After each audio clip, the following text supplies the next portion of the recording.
जापानी संस्कृती भारत जपान मैत्रीचे प्रतीक ओकामाया उद्यान आकर्षक व कलात्मक डिझाईन्स यांचे सादरीकरण अतिशय सुरेख पद्धतीने केले आहे। भोवतालच्या टाकाऊ वस्तूंपासून आकर्षक कलाकृती उभारून त्याचे प्रदर्शन चितारण्याचा विद्यार्थ्यांचा उपक्रम कौतुकास्पद आहे। अशा प्रकारच्या प्रकल्प प्रदर्शनातून विद्यार्थ्यांमधील कला कौशल्य संघभावना विकसित होते, असे प्रतिपादन नामवंत आर्किटेक्ट आशिष सचदे यांनी केले। विद्यार्थ्यांनी भोवताल समजून घेत नाविन्यपूर्ण कलात्मक व शाश्वत विकासाच्या कल्पनांवर काम करावे, असे भैरवी सचदे यांनी सांगितलं। नाविन्यपूर्ण संरचना, चाकोरी बाहेरचा विचार आणि कलात्मकतेचा अंगीकार विद्यार्थ्यांनी करावा, अशी अपेक्षा आर्किटेक्ट निलय पारेख यांनी व्यक्त केली। तर विद्यार्थ्यांच्या सर्वांगीण विकासाला आणि त्यांच्यातील कलागुणांना वाव देण्याला सूर्यदत्त संस्थेने नेहमीच भर दिला असल्याचे सूर्यदत्तचे संस्थापक अध्यक्ष प्राध्यापक डॉक्टर संजय बी चोडिया यांनी सांगितलं। विद्यार्थ्यांतील कलागुणांना वाव मिळावा व वर्षभर त्यांनी केलेल्या कामाचे कौतुक व्हावे, यासाठी सूर्यदत्त एज्युकेशन फाउंडेशन संचलित Pune institute of applied technologies तर्फे आयोजित ऑरा 2026 सजावट प्रदर्शनाच्या उद्घाटनावेळी ते बोलत होते। प्रदर्शनाचे हे 21वे वर्ष असून यंदा जपानी संस्कृती या संकल्पनेवर हे प्रदर्शन होत आहे। जपानी शैलींवर आधारित विद्यार्थ्यांच्या प्रदर्शनाने उपस्थितांना भुरळ घातली। फुलांची सजावट, सुमो प्रतिकृती आणि आकर्षक रंगसंगती सोबत विद्यार्थ्यांनी सादर केलेली संतुलित रचना, 3D मांडणी व डिझाईन शीट्स पाहून कौतुक केले। विद्यार्थ्यांची सर्जनशीलता आणि शिक्षकांचे मार्गदर्शन या प्रदर्शनातून ठळकपणे दिसले। यासह प्रदर्शनामध्ये रेसिडेन्शियल इंटेरियर, कमर्शियल इंटेरियर व त्यामध्ये सिंगल लाईन व्यवस्थेपासून फर्निचर पर्यंतची व्यवस्था, हॉस्पिटल डिझाईन, विविध विषय घेऊन रेस्टॉरंट डिझाईन, शोरूम, गॅलरीजचे प्रकार पाहायला मिळत आहेत। टिळक रस्त्यावरील अभिनय महाविद्यालय शेजारील निखिल प्राईड इमारतीत असलेल्या पुणे इन्स्टिट्यूट ऑफ अप्लाइड टेक्नॉलॉजीमध्ये हे प्रदर्शन भरवण्यात आलं होतं। सूर्यदत्तचे संस्थापक अध्यक्ष प्राध्यापक डॉक्टर संजय बी चोडिया व उपाध्यक्षा सुषमा चोडे यांच्या मार्गदर्शनाखाली आयोजित प्रदर्शनाच्या उद्घाटन प्रसंगी वास्तव्य आर्किटेक्टचे आर्किटेक्ट निलय व निधी पारेख, युनिसन डिझाईन्सच्या आर्किटेक्ट भैरवी सचदे, PITचे प्राचार्य प्राध्यापक अजित शिंदे, प्राध्यापक मंदार दिवाने, प्राध्यापक पल्लवी पुरंदरे, प्राध्यापक अनिकेत नायकर यांच्यासह अन्य मान्यवर उपस्थित होते। यावेळी जापनीज शिष्टमंडळाने प्रदर्शनाला भेट दिल्याने सर्वांचे लक्ष वेधून घेतले। नॉर्मली ही जी प्रदर्शनं होतात अकॅडमिक करिक्युलम मध्ये, त्याचे सगळ्यात महत्त्वाचे 3 फायदे होतात।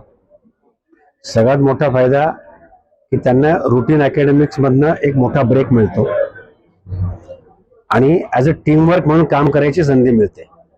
अकॅडमिकली आपण मोस्टली सगळे एकटे स्वतःचा प्रोजेक्ट करत असतो। इथे एक्झिबिशनच्या नात्याने सगळ्यांना मिळून एक प्रोजेक्ट करायचा असतो, सो टीम बिल्डिंग खूप चांगल्या पद्धतीने होते। त्याच्यानंतर मी जे काही चांगलं काम केलेलं आहे हे कोणीतरी बघावं, ॲप्रिशिएट करावं आणि त्याच्यावरती एक ऑनेस्ट फीडबॅक द्यावा, तर हा एक दुसरा फायदा होतो। आणि तिसरा फायदा हा होतो की बरेचदा त्याच्यामध्ये पेरेंट्स येतात, स्टुडंट्सचे पेरेंट्स येतात, मित्र येतात आणि त्यांना हे नेमकं बघायला मिळतं की आपलं मूल कॉलेजला जात आहे, नेमकं करताय काय, कशा प्रकारचे बाकीचे स्टुडंट्स काम करतायत। ते एक बऱ्यापैकी हेल्दी कॉम्पिटिशन तयार होते आणि त्याचा फायदा त्याच्या पुढच्या कामांमध्ये, ग्रोथमध्ये, मुलांच्या लर्निंगमध्ये हा खूप होतो। मी माधवी तुपे सेकंड इयरची स्टुडंट आहे PIAT मध्ये। सो बेसिकली आम्ही थ्रू आउट द इयर या एक्झिबिशनसाठी थांबतो, कारण यामध्ये आमचे शीट्स डिस्प्ले होतात, ज्याने इंटिरियर डिझायनर्स असतील, आर्किटेक्ट्स असतील, जे एक्झिबिशन बघायला येतात त्याने आम्हाला सजेशन्स मिळतात, ॲप्रिसिएशन मिळतं। So through out the year आम्ही डेसाठी थांबतो आणि यावर्षी आम्ही जॅपनीज थीम इन्कल्केट केली आहे, ज्यामध्ये आम्ही प्रिन्सिपल्स शिकलो, आर्टबद्दल शिकलो, त्यांच्या कल्चरबद्दल शिकलो। आणि अनदर थिंग, या रूममध्ये मोस्टली आम्ही आमचे एक्स्ट्रा करिक्युलर ॲक्टिव्हिटीज असतील, जसं की काही स्केचेस असतील, पोर्ट्रेट्स, कोणाला फोटोग्राफीचा आवड आहे ते फोटोग्राफ्स, हे सगळं आम्ही डिस्प्ले करतो। ओव्हरऑल खूप छान आम्ही टीमवर्क शिकतो यामधनं। मी सुहानी दोशी, सेकंड इयर PIATची स्टुडंट। बेसिकली आमचं ह्या वर्षीचं एक्झिबिशन जॅपनीज थीमच्या रिलेटेड आहे, तर आम्ही जॅपनीज कल्चर दाखवलेलं आहे, तर झेन गार्डन बनवलं आहे आणि आम्ही जे पण शीट्स वर्षभर बनवतो ते सगळे डिस्प्ले केलेलं आहे आमचं वर्षभराचं काम।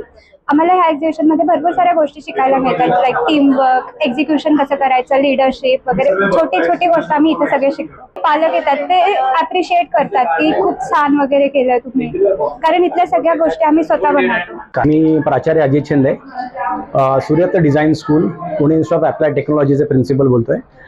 ॲक्च्युली आम्ही दरवर्षी विद्यार्थ्यांच्या कलागुणांना वाव मिळावा आणि विद्यार्थी जे काही वर्षभर इथे डिझाईन इन्स्टिट्यूटमध्ये कामं करतात याचं एक प्रकारचं काय म्हणतात ना की लोकांपर्यंत जावं यासाठी आम्ही हे एक्झिबिशन दरवर्षी भरवतो. ऑरा नावाने आम्ही एक्झिबिशन दरवर्षी भरवतो आणि एक्झिबिशनचं आमचं 21वं वर्ष आहे. आणि दरवर्षी एक्झिबिशन भरवताना आम्ही वेगवेगळ्या थीम्स घेतो. वेगवेगळ्या थीम वेगवेगळे कॉन्सेप्ट घेऊन एक्झिबिशन भरवलं जातं आणि मुलांच्या कामाबरोबरच ती थीम इथे डेपिक्ट केली जाते. तर यावर्षी आम्ही जॅपनीज थीम घेऊन एक्झिबिशन भरवलेलं आहे. मुलांनी जॅपनीज जे काही कल्चर आहे, जॅपनीज जे आर्ट आहे, जॅपनीज जे काही फेस्टिव्ह आहे, हे सगळं इथे वापरायचा प्रयत्न केला आहे. जपानचे ट्रॅडिशनल कलर्स आहेत, ट्रॅडिशनल एलिमेंट आहेत, ट्रॅडिशनल ग्राफिकल मटेरियल आहे, तिथले काही प्रॉमिनंट आर्किटेक्चरल एलिमेंट आहेत, हे वापरून आम्ही एक्झिबिशनचं सगळं एक्झिबिट केलेलं आहे.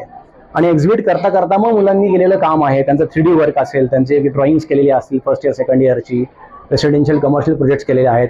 आणि याचबरोबर मुलांचं जे काही काय म्हणतात ना की अकॅडमिक सोडून जे काही मुलांचं ॲडिशनल छंद आहेत, त्यात काही मुलं छान पेंटिंग करतात, छान स्केचिंग करतात, काहींकडे काही वेगवेगळे फोटोग्राफीची आवड असते, तर ते पण सगळं आम्ही या एक्झिबिशनमध्ये एका स्टुडिओमध्ये भरवलेलं आहे.